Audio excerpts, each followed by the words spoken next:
here making a video today on this 4.6 F150. You know, pretty much coolant has been disappearing. When I did spot plugs, there was coolant in the plug hose. I've been watching it. It ain't been going a lot, but you know, it ain't been disappearing super much. But I think I found a leak. I don't think it's intake gaskets. Let me show you. If we go down here inside by the thermostat housing, it's the thermostat leaking. What about it? It's either the thermostat or the clamp. So we're going to dig in here. I'm going to show you how to replace this. I done got one. I bought all new intake gaskets, the fancy heavy duty ones, the steel ones, not the plastic ones. But if I can just get away with thermostat gaskets now, that works for me. Take this breather off here because, you know, we got all this horsepower here from this because that's what it's made for. You know, unplug this. So, oh, this usually comes out better than this. Usually I'll take that whole thing out. You got bolts in it, go figure. Why not? I only took like, what, 2 seconds? This clamp is pretty much factory. You just want to grab onto it like so and scoot it back. I gotta adjust these.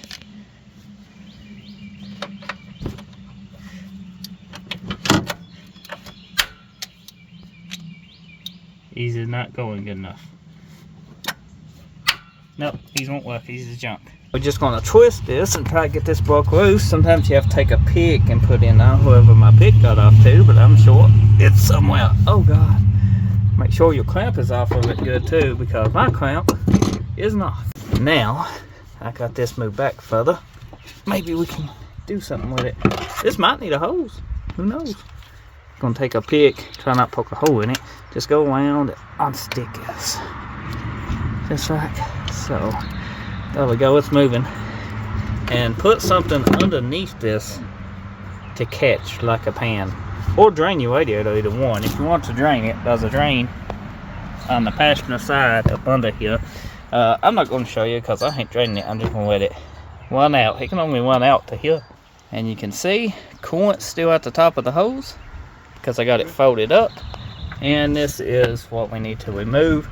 Looks to be a 10mm, 2 bolts here and here.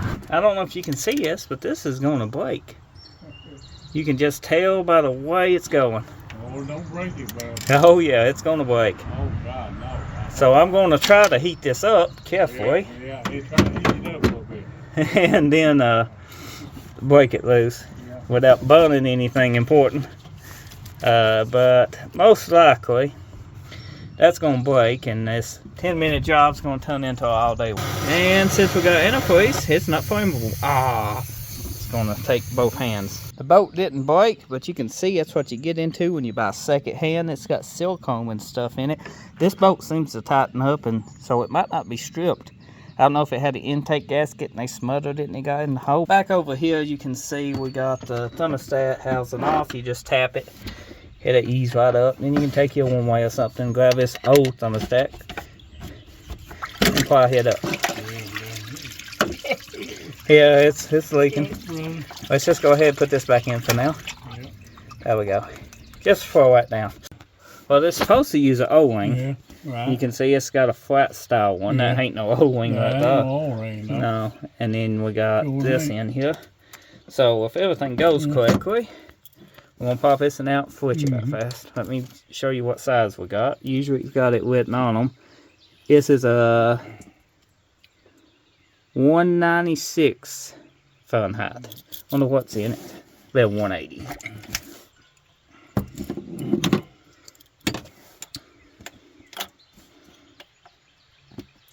Right here, it's set down just like so. And then you got a little crevice here for the O-ring. But you can see this one's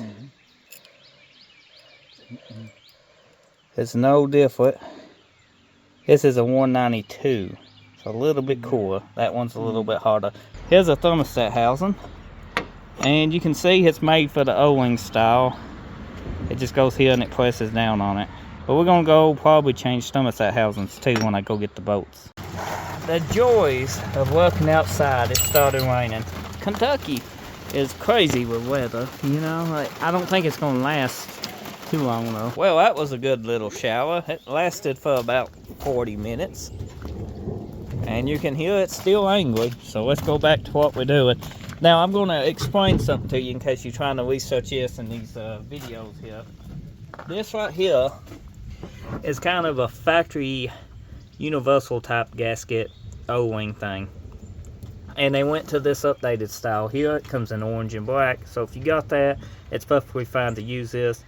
You do not need to use this. This is just like an old design. This is more universal, fits more cars, and what from, you know, just car part stuff to help save costs, to give you a good part at a cheaper price. I ended up putting the bolts from the parts truck that I got. It's a 4654. Got a taller deck, but the thermostat housings is the same. And I replaced the bolts, and you can see it's a pretty newer 2002 truck. I scotch brite all this so it shouldn't leak. The one that came off of it was pretty much the same way.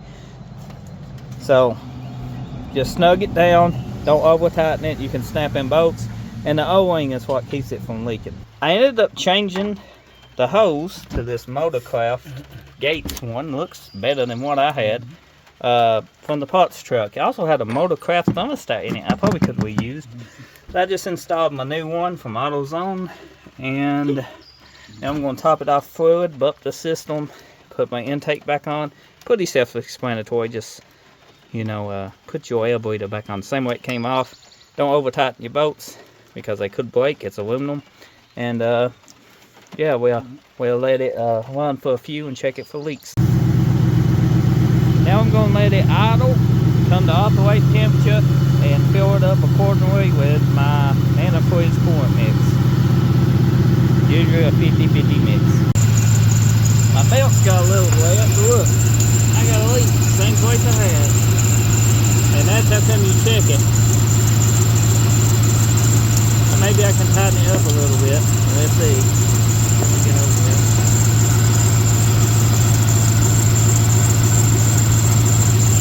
Well, did it quit?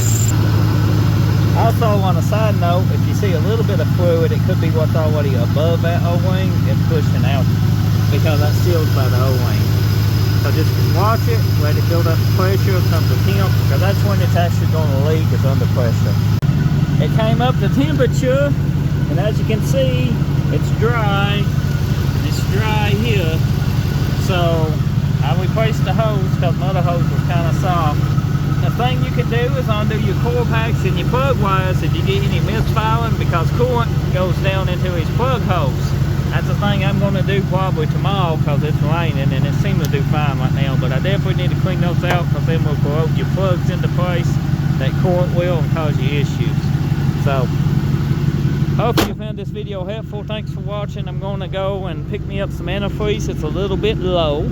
All I've got is water, and I don't want to over mix water. I like keeping a 50-50 mix in this truck. It seems to do okay here in Kentucky. I know some people want them kind of stouter. Some people want 75, you know, and whatever, 30 or whatever it is. But I like 50-50, and I'm going to go pick that up.